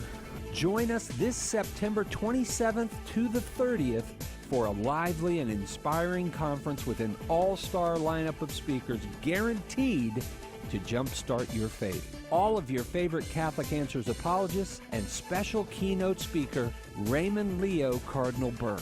I enjoy the atmosphere and the friendliness of the people, and I'm having a great time. I love it. I love it. I'm so glad I came here. I've just learned so much. You know, I've been a Catholic all my life. It's just been so wonderful. I love it. I want to come back every year.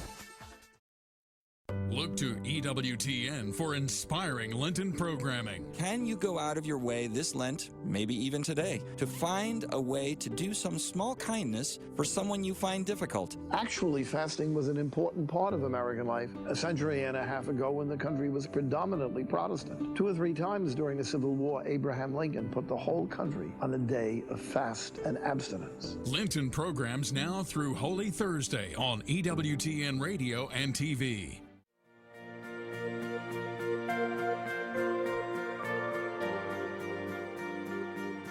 Welcome back to Catholic Answers Live. I am Cy Kellett, your host. Rose Sweet is our guest this hour. Rose, the author, among other things, of Rebuilding After Divorce, How to Make Your House a Home Again. That's from St. Benedict Press. And Healing the Divorced Heart, a devotional from AMG Publishers. And you got a new set of books coming out, or is that top secret? Oh, No, I signed the contract already. well, that's with St. Benedict as well? Yes, it's called Adventures into the Interior Life. Oh, and wow. we're going to start with 4, but I have like 4 more I want to add, so it'll be fun. Hey, that's great, Yeah, Rose. When can we look forward to those, or do you not know? Oh, it takes a year. You A know? year? Yeah. Okay. Yeah. We'll probably have you on between now and then Oh, I at some hope. point. Let's go to Kathy in Pensacola, Florida, listening on 1370 AM. We're talking about the myths having to do with divorce and annulment in the Catholic Church. And Kathy, you are on with Rose Sweet. Your question, please. Yeah, I had a question. Earlier she said something about being married in Las Vegas. It was a valid marriage. And I know I've talked to priests that said if you're justice of the peace, it's not valid. There's the couple still living in sin.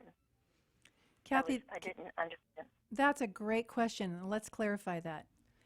If you're not a Catholic, wherever you get married, the Catholic Church presumes that you have just entered into a valid marriage. Now, if you're not baptized, it's not sacramental, but it is valid. Okay, but anytime you're baptized Catholic, one or both of the parties is baptized Catholic, and they go outside the Catholic Church and try to get married at a Justice of the Peace or Vegas, it is an invalid marriage bond. No authentic bond comes into being when they say I do. That's only for Catholics. Anywhere else, the Catholic Church assumes validity, not necessarily sacramentality. Which is important because most of the marriages in the world are not Catholic marriages. I mean, every Hindu marriage is a marriage, and every Buddhist marriage is a marriage. And Right. Every atheist marriage is a marriage. And considered valid by Yeah. the Church until proved otherwise. Does that help clarify it, Kathy? It does. My daughter and son-in-law were both baptized Catholic, and they were married Justice of Peace. So that's why theirs wasn't valid.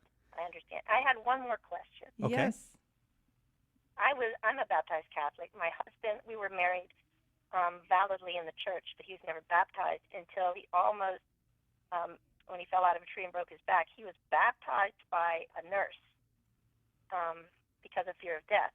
Now, would that make it a sacrament, or is it still just a valid marriage? Well, you presume valid baptism if it was with water and in the proper form and matter in the name of the Father, the Son, and the Holy Spirit, and the person baptizing intended what the Church intended, and the person being baptized, blah, blah, blah. So we're going to assume it's a valid baptism.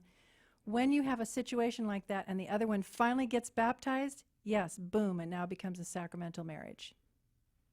Wow, okay, you guys have answered so much.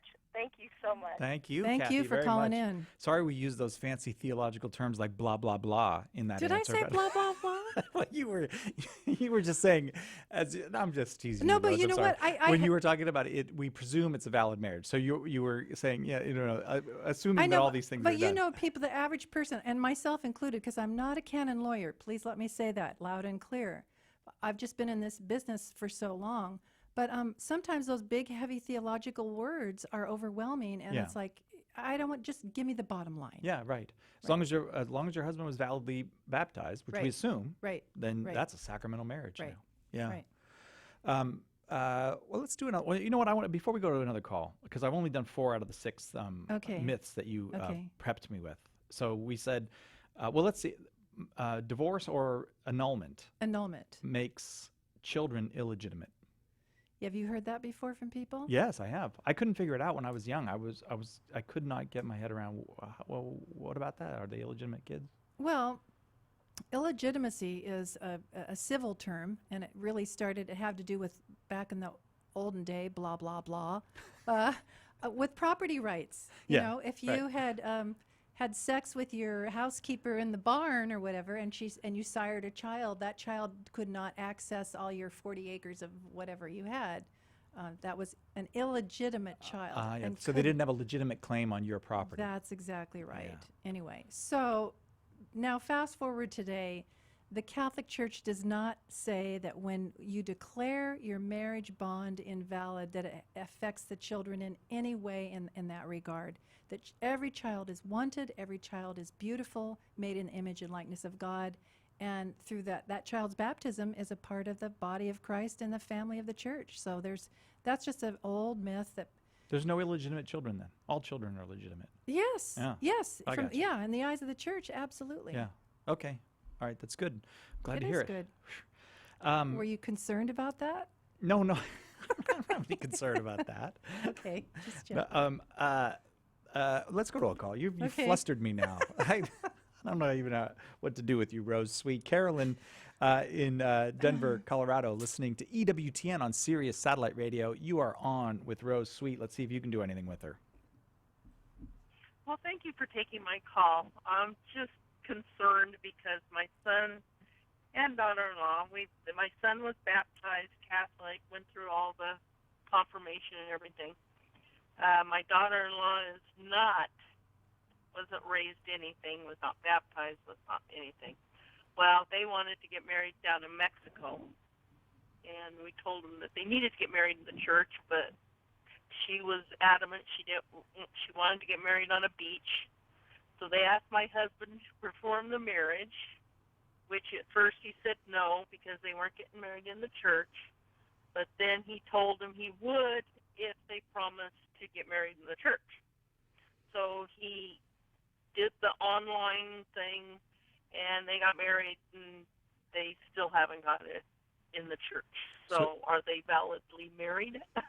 Okay, let me ask you, Carolyn. We've been listening for a few minutes now. Are they valid? Do they have a valid marriage bond according to the church?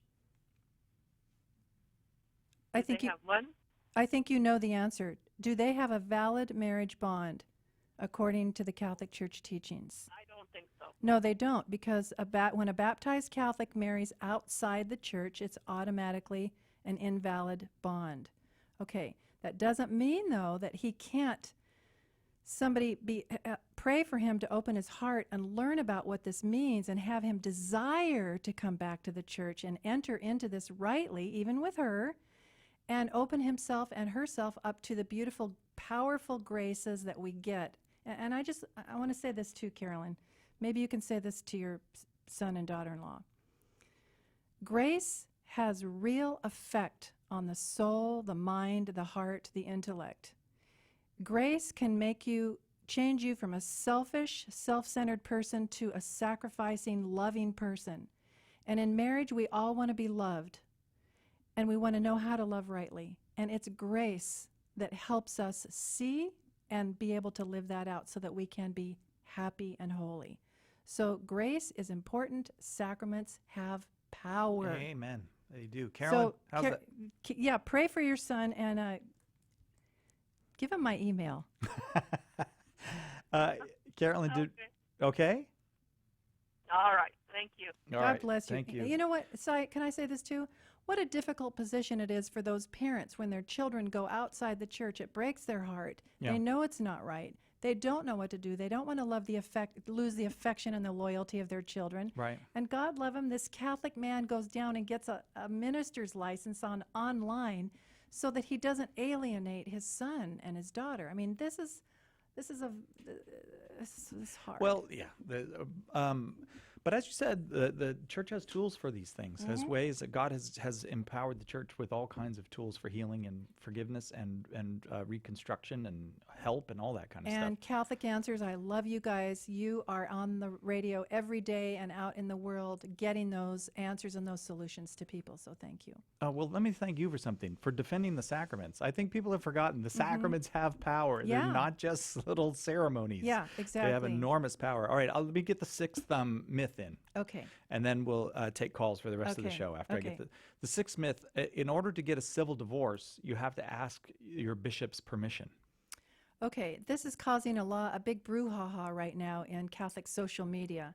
And the truth is there is a law on canon law. It was in the old 1917 canon law, and it's in the new 1983, that you should approach your bishop before you even consider filing for civil divorce. Now, where that came from is there's places in the world where their civil law and church canon law are very enmeshed and intertwined. There's almost no difference. So to approach your magistrate to get a civil divorce, you go to the church to get it. You go to the bishop. So the people who put this stuff together decided just to leave that in there rather than taking it out. But in the Western world, the bishops don't follow that canon law. There's the truth. There's a canon law in there that the bishops realize don't really apply in this culture. Yeah. And is absolutely impractical and impossible to implement. And if I could just quickly, let's say in this diocese there's 500 annulment cases a year. Or that's just annulment. What if there were, in this diocese, how many people in this diocese of San Diego? Well, there's 4 million people, but more than 1 million Catholics. Okay, in this a diocese. million Catholics. Let's say 10% get divorced. What is that, 100,000 people? Have to or come by the 10,000? bishop's office. Have to, and they're witnesses, and who we don't have a mechanism to hear their story and take care of it. Now, in an ideal world, yes, but that's the reality. And if you want to email me after the show, if anybody has more questions on that, I will cite you sources and canon law and catechism references, and I'll give you what you need for that. No, I'm going to ask Ed Peters. He's the guy. Oh, he's a wonderful canonist. Ed Peters, he's the best. Yeah, I got to take a quick break. We'll be right back with more divorce and annulment myths with Rose Sweet on Catholic Answers Live. This is Bishop Chad Zielinski from the Diocese of Fairbanks of Northern Alaska, and you are listening to Catholic Answers Live. Are you a coffee drinker? If so, you can now enjoy a coffee roasted to perfection by the Carmelite monks of Wyoming. Delicious Mystic Monk coffee is roasted and prepared by monks in a hidden cloistered monastery and is available in over 25 varieties. All Mystic Monk coffees are works of perfection and labors of love. For more information on how to purchase Mystic Monk coffee, visit mysticmonkcoffee.com. That's mysticmonkcoffee.com. Do you love praying for people? Have you ever wanted to use your gift of prayer to share Jesus with others and build up the body of Christ? Start a public prayer station with St. Paul Street Evangelization. Listen to people's needs, pray with them, or invite them to meet you at church. St. Paul Street Evangelization can help you get started. Find out how at streetevangelization.com. That's streetevangelization.com.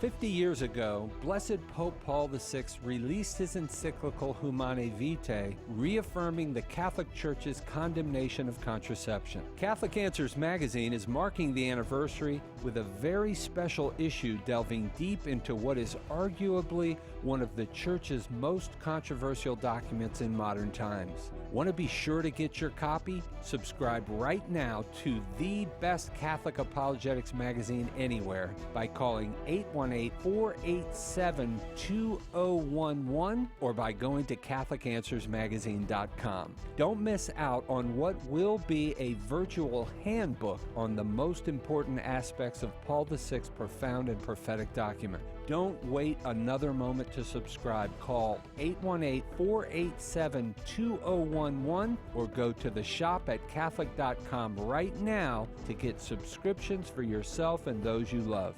Share the faith. Defend the faith. Catholic Answers Magazine from Catholic Answers, the most trusted name in Catholic apologetics. Call now with your question. 888-318-7884. This is Catholic Answers Live. Oh, I'm a bad radio host. I've been enjoying my time with you and Patrick Madrid so much I forgot to remind people that we have a special in Catholic Answers magazine because we got a huge issue coming out. The May-June issue is entirely devoted to the 50th anniversary of Humanae Vitae. I love your magazine. Yeah. It's chock full of good information. It is chock full.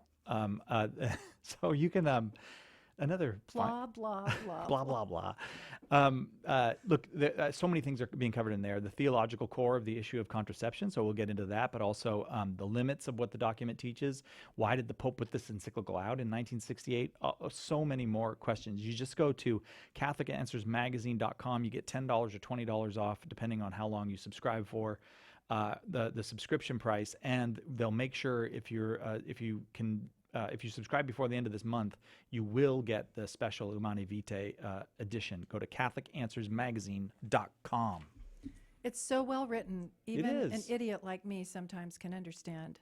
No, I know what you're saying. Yeah. And I don't buy what you're an idiot like you, but it's crystal clear. It is crystal clear. And I think a lot of it is Tim Ryland, the editor. Tim is awesome. He does a really fine job of making that magazine very helpful and readable. Yes, he does. We should have him on sometime. Nah, I don't want him. Let's go to Kathy in Indiana, listening on 88.7 FM. Kathy, you're on with Rose Sweet. Your question, please. Hi, Rose, and thank you for taking my call. Hi, Kathy. I'm divorced, and my ex-husband wanted a divorce, was having an affair, and wanted out of the relationship. In my heart, I feel that I believe that we had a sacramental marriage, and I believe that it was through fault, sins on possibly on both of our parts that led to the divorce. Now, it's been suggested by friends and a pastor that I file for an annulment. But in my heart, if I believe that we had a sacramental marriage, is it appropriate for me to file for an annulment? I mean, why would I do that? Well, that's a great question. If in your heart you're convicted of the truth of something, you don't want to go against that. Okay, but here's the caveat. A lot of people, and when they say "in my heart," that's of their emotions and their limited understanding and belief of what the church teaches. That was me a long time ago. But I didn't know what the church really taught. So I would suggest that you get a good book on annulments. Yes, I did write one. It's real easy to read, but there are a lot of good ones out there. And read about what has to have been present on both sides on the day you got married, and look at what the church considers impediments to a valid bond. It may be that despite what you intended and what you wanted and dreamed about, he had some big issue that invalidated the marriage bond. But it may be, once you read this book, you're right. There is no grounds for annulment. And in that case, you would want to learn how to defend your marriage bond should he ever go down and he filed for annulment if he wanted to get married again. You want to be convicted in not just your heart, but in your mind with facts and defend your marriage bond. Does that make sense?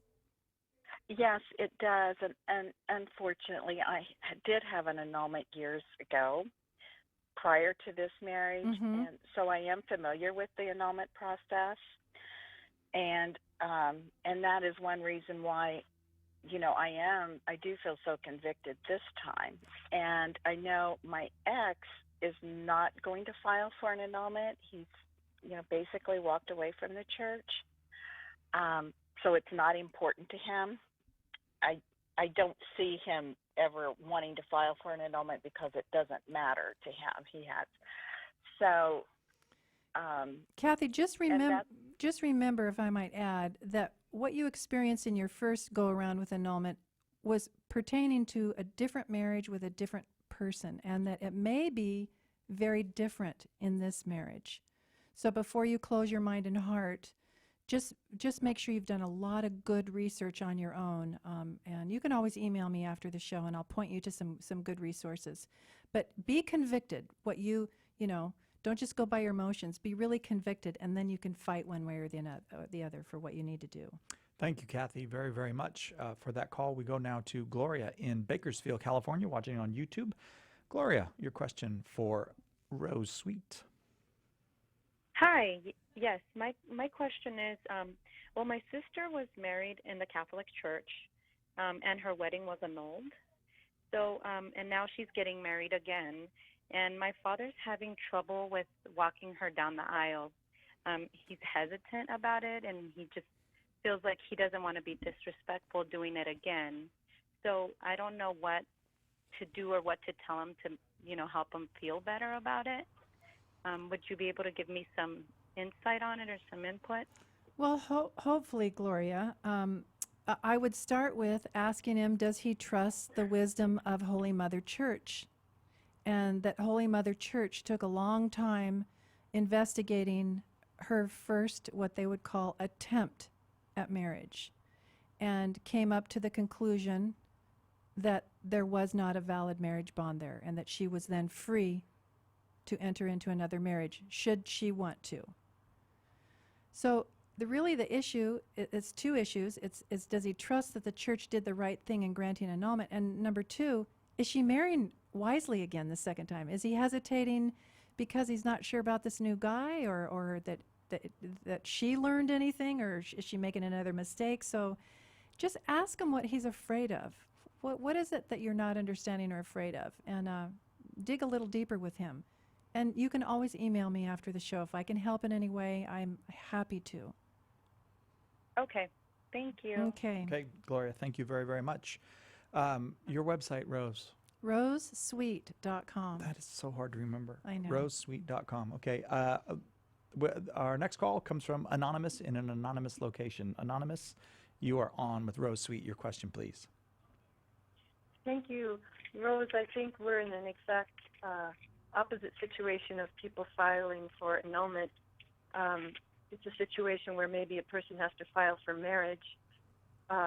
Two baptized Catholics with what might be a civil marriage. There were no vows, no God in the picture.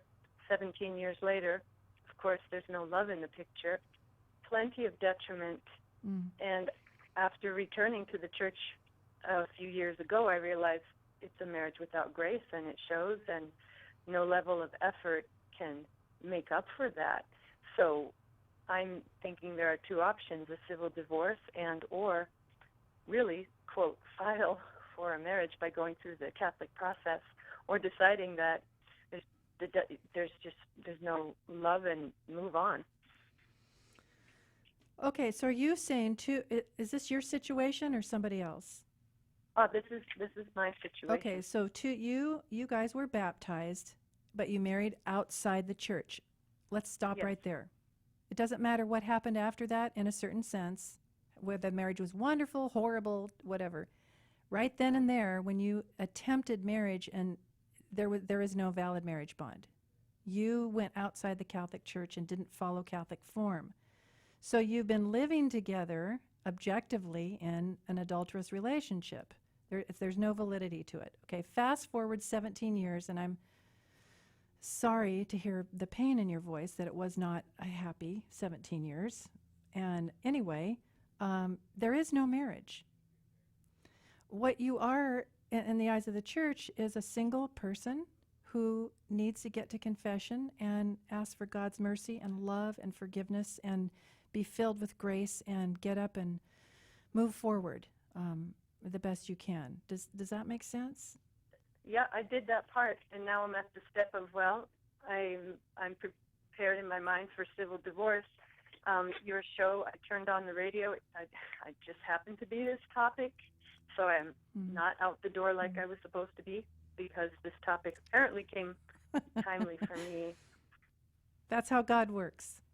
Well, you know, I can't advise you on the civil divorce part because there's so many civil layers and complications regarding that. But I would get a good divorce lawyer.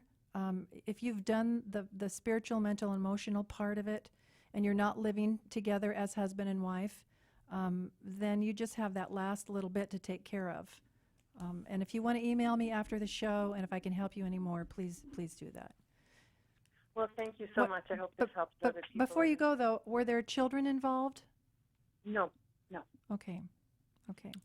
Anonymous, thank you very, very much for that call. You can get out the door now.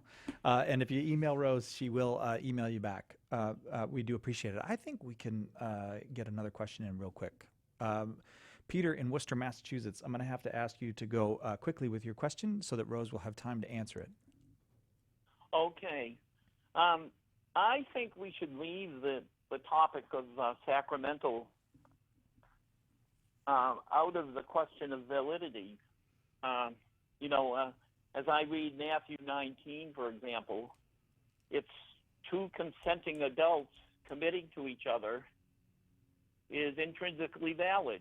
So the natural law is the standard of validity, not the sacrament or anything else. Are you? That's what do you basically. think of that? Well, that's what we were saying, that there are two levels to marriage, and there is the natural marriage and the natural law.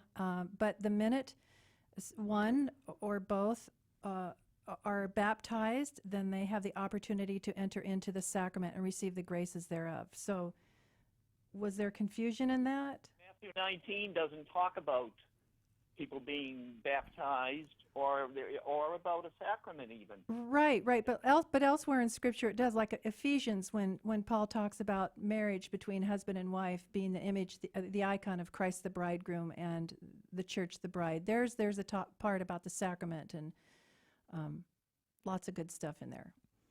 It's just like, that they are endowed by that Creator with certain unalienable rights. You're saying it's part of the natural law in the same way that our inalienable rights are part of the natural law. You're absolutely right. That's when the church recognizes and calls it rightly so natural marriage, and that's when baptism is not involved. And I think Peter might be referring to, there's people that are advocating to change in canon law so that Catholic marriages are valid as well if they're presumed valid. But they already are. Catholic marriages are presumed valid, and if both people are baptized, sacramental. We got to get our mind around that. Yeah, I see what you're saying. They're all valid. Yeah. And when both are baptized, sacrament. Got it. Okay. Peter, thank you. Rose Sweet, thank you very much. That hour went so fast. It did. And there's a lot of people still on the line. I'm sorry we didn't get to you, but obviously lots of people want to talk about This is this. an important topic. Thank you so much for having me. Yeah, thanks for being here. We Okay. must do it again soon. Rose Sweet has been our guest. RoseSweet.com is her website. Tomorrow, 2 hours of open forum. Tom Nash will be here. Tim Staples, God willing, we'll see you then on Catholic Answers Live.